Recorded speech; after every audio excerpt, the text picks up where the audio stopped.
तार देख लेना, हनुमान जी का यहाँ अस्तित्व तो खत्म हो जाएगा राजस्थान से। भजन लाल जी को तो बोलना ही नहीं आता, वो डांगा साहब को डांगी कहते हैं। तो ये डांगा जी हनुमान जी पोस्टर तो बड़ा बड़ा इतना मोटा छपवा दोनों एक ही पार्टी के। डांगा जी आरएलपी से गए, हनुमान जी आरएलपी के, दोनों एक ही पार्टी के। अच्छा, भारतीय जनता पार्टी के टाइम यहाँ कोई भी काम नहीं हुआ, नहीं हनुमान जी के टाइम हुआ। ये कांग्रेस का राज था, उसी टाइम यहाँ काम हुए थे सारे। मुकाबलो आमने सामने है, त्रिकोणीय है आमने सामने की बीजेपी को और कांग्रेस का। गहलोत तो राजस्थान का नेता है, हनुमान जी थे खींवसर में सिमटे हुए नेता है। कांग्रेस की है वो। कांग्रेस और बीजेपी रही है टक्कर, आरएलपी तीसरे नंबर है अब की बात। अब के पक्की तीसरे तो हनुमान जी तो क्या, मैं 80,000 वोट आऊंगा तो धनी बैठे होंगे। विकास है या गरीब जनता की सेवा करेगा वो जीतेगा।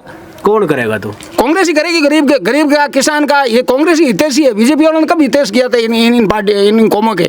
नमस्कार, मेरा नाम है अभिषेक जाखड़ और आप देख रहे हैं आरजे टीवी 24 और आरजे टीवी 24 की चुनावी यात्रा इस वक्त खींवसर उपचुनाव को लेकर खींवसर में मौजूद है। और खींवसर 2008 से लगातार हनुमान बेनीवाल का गढ़ कहा जाता है, लेकिन चर्चा इस बार यह है कि यह गढ़ ढहने वाला है। आइए जनता जनार्दन से जानते हैं कि इस बार इस चुनावी चौसर के अंदर क्या माहौल है। क्या हनुमान बेनीवाल का सीधा भाजपा से टक्कर है या फिर कांग्रेस से टक्कर है या मुकाबला त्रिकोणीय है? यही जानने के लिए जनता जनार्दन मेरे पास बैठी है और इनसे जानते हैं कि हनुमान बेनीवाल ने 2008 से लेकर 2024 तक क्या कुछ काम किए हैं, क्योंकि सांसदी भी उनके पास थी और विधायकी भी उनके पास थी। राम राम सा। राम राम सर। क्या नाम है? पहले तो नाम बताओ। विशाल जंगेड़। क्या लगा विशाल जी, खींवसर कमांड 2008 से लेकर अब तक के काम हुए हैं? काम तो पहले जब कांग्रेस सरकार थी, जब भी कांग्रेस शासन था, और ये 2008 से पहले नागौर विधानसभा थी, तो सड़कों का जो मामला है, तो उस टाइम 99 से 2003 तक पीडब्ल्यूडी मंत्री हरेंद्र मिर्धा जी थे, जो अभी सिटिंग एमएलए नागौर से। क्योंकि ये थली बेल्ट है, या लंबे दौरे मिलेंगे आपको। अब तो यहाँ की काया पलटी काफ़ी पलटी है, और पर्टिकुलर इस टाउंडिया गांव की बात कर रहा हूँ मैं। तो यहाँ से प्रतिनिधित्व हमेशा कांग्रेस के कैंडिडेट ही हाजी उस्मान साहब गए हैं, और दामोदर दास आचार्य जी सब कांग्रेस से जीत के गए, हरेंद्र मिर्धा जी खुद जीत के गए। तो उस समय जैसे स्कूल की मान लो, शिक्षा की मान लो, 12th तक की स्कूल, सीनियर सेकेंडरी स्कूल, लेकिन विधायक की तो हनुमान बेनीवाल के पास रही है ना। उससे पहले विधायक से पहले काम हो चुके हैं यहाँ पे। तो ये भी कुछ चुनाव है यहाँ इसमें कोई छोटे मोटे में जो एमएलए, हाँ वो छोटे मोटे कोई काम। हाँ जी, क्या कह रहे हो? 4 ढोल की दी 10 साल पहला क्या की लाइट वाली छोटकड़ी। लेकिन हनुमान बेनीवाल तो कह रहे मैं सड़कों में जाल बिछा दियो, कट भी चाहिए। ये भी थारे गांव में ना काली काली रस्सी भी नहीं बड़ी है। तुम्हारे चुनाव मैंने जन्म ही पहला यार, और मेरे जन्म में पहला एकदम नहीं। अभी एक बने यार नहीं मतलब चुनाव में तो नहीं बनाई है कि चुनाव। हाँ जी, गहलोत की टाइम सैंक्शन हुई थी, राजस्थान गवर्नमेंट ने बनाई है। अच्छा, हनुमान जी ने नहीं बनवाई है। तो जे करे तो हनुमान का लाग रहे लगाते होंगे। राजस्थान गवर्नमेंट में अशोक जी की गवर्नमेंट रही ना, जब तक ये सब सैंक्शन है उस टाइम की हुई है, और केंद्रीय बजट में थी, राजस्थान के बजट में थी ये रोड। तो ये डांगा जी हनुमान जी पोस्टर तो बड़ा बड़ा इतना मोटा छपवा, दोनों एक ही पार्टी के। डांगा जी आरएलपी से गए, हनुमान जी आरएलपी के, दोनों एक ही पार्टी के। अच्छा, भारतीय जनता पार्टी के टाइम यहाँ कोई भी काम नहीं हुआ, नहीं हनुमान जी के टाइम हुआ। ये कांग्रेस का राज था, उसी टाइम यहाँ काम हुए थे सारे। आज से 30 साल पहले कांग्रेस ने सारे काम इस यहाँ के करवा दिए थे। लेकिन लोग तो यहाँ भी कहे हनुमान जी गिर गहलोत की सेटिंग भी है आपसे नहीं होगी, ये हमें क्या मालूम। कांग्रेस के बड़े नेता आरोप लगाते हैं कि हरीश चौधरी की क्या सेटिंग है। गहलोत तो राजस्थान का नेता है, हनुमान जी थे खींवसर में सिमटे हुए नेता है। गहलोत की इनकी क्या सेटिंग है? वो तो कह रहे हैं मैं प्रदेश का नेता हूँ भाई, इसके सीट तो एक है, प्रदेश के नेता सीट लाते नहीं है। अशोक गहलोत साहब राष्ट्रीय स्तर के नेता है, 3 बार मुख्यमंत्री रहे हैं, 3 बार केंद्रीय मंत्री रहे हैं, 3 बार प्रदेश के अध्यक्ष रहे हैं, और 5 बार एमपी रहे हैं। उनकी कहाँ 42 साल 45 साल जिनको जननायक कहते हैं, उनकी कहाँ आप तुलनात्मक अध्ययन कर रहे हैं? लोग तो यही चर्चा कर रहे हैं, लोग करते होंगे। पर अशोक जी का हनुमान जी का कहाँ? एक चीज बताओ, थे कह रहे हो कि हनुमान जी की कोनी तो गठबंधन कौन कराए? लोग तो यही कहेगा गठबंधन गहलोत जी कराए। हमें क्या मालूम गहलोत जी ने कराया, राजीव जी के बेटे ने करवाया, किसने करवाया? ये गठबंधन होता है राष्ट्रीय स्तर पे होता है। हाँ। किसी एक पर्टिकुलर एक आदमी के हाथ में नहीं होता, पूरी कमेटी होती वो तय करते हैं। एक कोई आदमी कहना कि मैं गठबंधन कर दूं, कौन? चलो यह बता दो, टक्कर किंग की बात छोड़ो, गठबंधन किंग को टक्कर कांग्रेस की और बीजेपी की। बीजेपी तो हनुमान जी कट जाओगा। हनुमान 3 नंबर पे यहाँ क्यों करे? तो हनुमान जी की सीट ही एक बची राजस्थान के अंदर, और ये भी अब ढह जाएगी तो राजस्थान से आरएलपी खत्म हो जाएगी। आरएलपी की सीट हाँ वो यही तो कह रहे हाँ, हैं तो कि मैं आरएलपी खत्म हो जाए, 20 साल का संघर्ष खत्म हो जाए। तार देख लेना, हनुमान जी का यहाँ अस्तित्व खत्म हो जाएगा राजस्थान से। ये सिमटते सिमटते घर में घुस गई है, सिमटते सिमटते घर में घुस गई है। ये अपनी पत्नी पे दांव खेल रहे हैं। अब की बार सारा सफाया कर देंगे, कुछ भी नहीं बचेगा हनुमान जी के पास। राजस्थान के अंदर कुछ नहीं बचेगा। सांसदी तो है ना उनके पास? नहीं, सांसदी है वो तो गठबंधन की है। हनुमान जी की क्या है? वो तो गठबंधन की है सांसदी तो। वो तो जब भी गठबंधन करते हैं ये भी कहते हैं कि मैंने नहीं, वो ये भी तो कह रहे हैं ना कि मैंने ना जितने वोट लिए उतने उससे ज्यादा कांग्रेस को दिलाए हैं। किसको दिलाए? कांग्रेस को। किस नेता को जिताया बताओ? हनुमान जी ने किस नेता को जिताया है?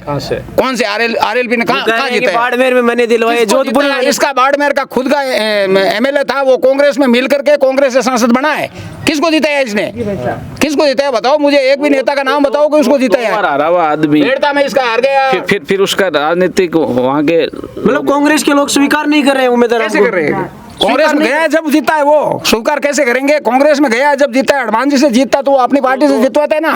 2 बार जीता था ना उमेदवार राम जी। भाई उमेदवार राम जी ने 2 बार चुनाव लड़ा बायतू से। किससे लड़ा? आरएलपी से।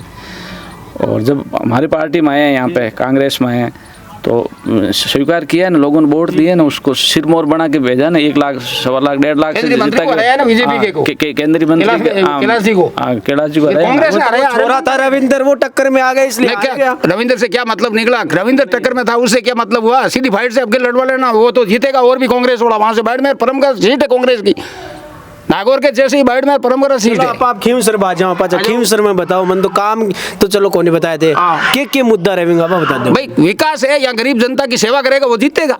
कौन करेगा? तो कांग्रेस ही करेगी। गरीब का, किसान का, ये कांग्रेस ही हितैषी है। बीजेपी वालों ने कब हितैष किया था इन पार्टी, इन कौमों के? ये कौमें तो कांग्रेस से जुड़ी हुई थी आजीवन। तो रेवंत राम डांगा तो खुद गए मैं कांग्रेस में, बीजेपी में जाने। वो तो आरएलपी का है। उसकी आज भी मिसेज आरएलपी की प्रधान है वहां से, गीता देवी मोडवास। भाई आरएलपी आज भी उसकी मिसेज प्रधान है। उसने इस्तीफा कब दिया? आधा घर तो आरएलपी का है, आधा घर बीजेपी में गया है। मैं तो घनी जगह में लुगाई भाई कोई से अलग होंगे, लेकिन आधा घर तो है ना भाई। आरएलपी से इस्तीफा देते, फिर बीजेपी में जाते, फिर चुनाव लड़ते, तो हम भी मानते कि भाई ये बीजेपी में। अच्छा चलो कोई बात नहीं। और भी कई लोग राम राम सा राम राम ताने के लगे है जी हाँ, ये बता रहे अभी हिसाब से माना था कांग्रेस लगे, बाकी कहीं दिश ही कोई। अच्छा क्या? मैं तो ठेठ कांग्रेस में ना हरवेश। पिछली बार किन दिया? अडमान ने गठबंधन में, कांग्रेस में गठबंधन अडमान दिया। लोकसभा चुनाव और विधानसभा में, विधानसभा में कांग्रेस में तेजपाल मेरे दिया पिछली बार 2023 में। कांग्रेस नहीं था ठेठ कोई वो कांग्रेस नहीं हाँ कांग्रेस नहीं। 27,000 वोट ही क्यों कराया? वोट तो ही है कांग्रेस।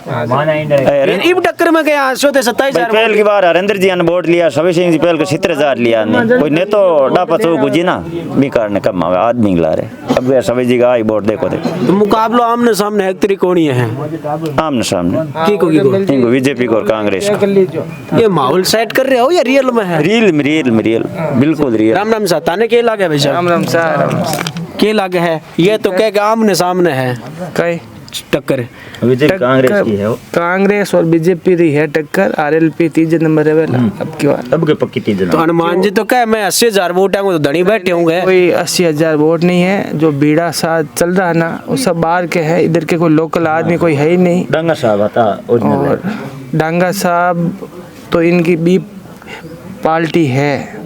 अच्छा एक चीज तीनों आदमियों में या तीनों बार में एक छवि बताओ, की टाइप की छवि है तीनों? बेदी साहब की अच्छी छवि है, पढ़े लिखे हैं, पुलिस महकमे में अच्छे पद पे रहे हैं, और मैडम भी डॉक्टर रह चुकी है। अच्छा। और डांगा साहब की जगह? डांगा साहब तो अनपढ़ आदमी है, उनको क्या कहूँ बताओ? क्यों है? वो आदमी अनपढ़ आदमी को नहीं होगी? सभी जगह है नहीं साहब जो पढ़े लिखे नहीं। वो तो राजा को करे, दादो राजा डांगा साहब को तो जो राजा होता नहीं, जो राजा को करे क्यों कर मैं समझो कोई नाम है राजा को करे, जो राजपूता राजा होता नहीं, जो राजा को करे वो सभी जगह पुराने टाइम में राजा अंग दादो जो धौलपुर में राजा क्या है जो राजा को करे। अच्छा मुद्दा क्या है मन बताओ? मुद्दा देखो, एक तो है ना ये है जो किसानों का, जैसे यूरिया डीएपी, अभी जो किसानों का खेती करने का अभी टाइम है, तो इसमें ये बीजेपी सरकार कुछ नहीं कर पा रही है किसानों के लिए।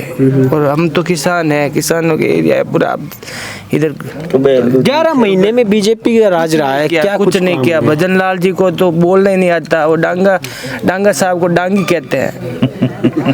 और वो हनुमान बेनीवाल कह रहा था डांगी तो हमारे वहाँ पे है, उदयपुर में है, ना, उसको तो बीजेपी वाले ले गए। तभी तो ये मोदी जी को भी कुछ बोल सकता है, किसी को कुछ बोल सकता है। उसको भजन लाल जी तो पहली बार एमएलए बने और मुख्यमंत्री बना दिया, उनको नॉलेज ही नहीं है, कोई अनुभव नहीं है। अच्छा। टाइम लगेगा इनको अभी तक। चलो कोई नहीं। खैर अब ये देखना दिलचस्प होगा कि खीमसिर की जनता किसके पक्ष में वोट करेगी, ये तो आने वाले समय में पता चलेगा। लेकिन आप हमारी चुनावी यात्रा को देखना ना भूलिएगा। फिर मिलते हैं किसी न किसी नए वीडियो में, तब तक के लिए मुझे दीजिए इजाज़त। नमस्कार, राम राम सा।